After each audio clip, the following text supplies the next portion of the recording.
मैं किशोरी जानी, हम अब इंग्लैंड में रहते हैं। मेरे पिताजी गुजराती हैं और माताजी हमारी अमेरिकन है। मेरा शादी इंग्लैंड में हुआ है, मेरे हस्बैंड यूके के हैं। 4 बच्चे हैं मेरे, 3 लड़के 1 लड़की है और ये हिंदू स्कूल में जाते हैं वहाँ पर इंग्लैंड में। कि बहुत लोग पूछते हैं, अरे माताजी हमसे तो एक बच्चा नहीं हो रहा, लेकिन दूसरे धर्म के लोग जो है वो तो बहुत कर रहे हैं। बच्चे सिर्फ हिंदू कह रहे कि एक हम दो हमारे, तो वो भी दूर की बात है। मेरे पिताजी बहुत बड़े संस्कृत स्कॉलर थे। क्या नहीं था उनके लाइफ में। मेरी माताजी भी बहुत अच्छे घर की आती, उनकी क्रिश्चियन फैमिली, कैथोलिक फैमिली से आते हैं और पैसे की कोई कमी नहीं थी। उनके फादर लॉयर थे, बड़े घर में मतलब आराम से रह रहे थे। लेकिन फिर पता चलता है कि कुछ और है, समथिंग इज मिसिंग।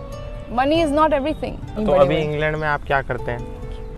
इंग्लैंड में मैं संस्कृत पढ़ाती हूँ बच्चों को। हम पूरी तरह ये एक्सेप्ट कर चुके हैं आइडिया को कि हमारा वैदिक समाज बैकवर्ड था, कन्यादान करते थे, गायों की पूजा करते थे। अरे ये तो कितने बैकवर्ड हैं, लेकिन क्योंकि हमें ज्ञान नहीं है। तो पहले 18 साल मैं इंडिया में थी, फिर मैंने 10 साल अमेरिका लॉस एंजलिस में मैं UCLA में पढ़ी, फिर मैंने 12 साल अब मैं यूके में रही हूँ। तो अब मैं कह सकती हूँ कि पैसे से सुख शांति नहीं प्राप्त होने वाला है। सबको पैसे की थोड़ी जरूरत रहेगी, लेकिन जब ये माइंडसेट बदल जाएगा then we can appreciate Sanskrit. और तब से मेरे में वो इन द लास्ट 5-10 years ये जाग चुका है कि बस मुझे एक्चुअली शास्त्र को अच्छी तरह से समझना है, क्योंकि वो हमारे लिए, हमारी उन्नति के लिए। भगवान ने हमें ये शास्त्र इसलिए नहीं दिए, ये वेद इसलिए नहीं दिए कि हमें बाइंड करके रखे और आरती कर दी और 2 रुपए चढ़ा दिए, ऐसे उससे क्या फ़ायदा।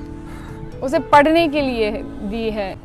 हमने भी जब मैं पहले अमेरिका गई थी, मैं भी सच बोलूँगी कि मैं 18 साल की थी, मैंने भी सोचा कि ये सब बाइंडिंग थिंग्स को करने की क्या ज़रूरत है। चड्डे पहन लो, साड़ी पहनने की क्या ज़रूरत है। मैं अपने लिए कहूँगी, अगर मैं नंगी घूमूँ तो उसमें मेरा ही तेज कम हो जा रहा है। हम थोड़ा अमेरिकन हो जाएंगे, फॉरवर्ड हो जाएंगे। अगर हमें हमारे आइडेंटिटी में गर्व रहता तो क्यों नहीं पहनते। मैं तो विदेश में भी तिलक पहनती हूँ रोज। भ्रमण कितने देशों में कर लिया है? पूरी दुनिया भ्रमण कर ली है। पूरी दुनिया? लगभग।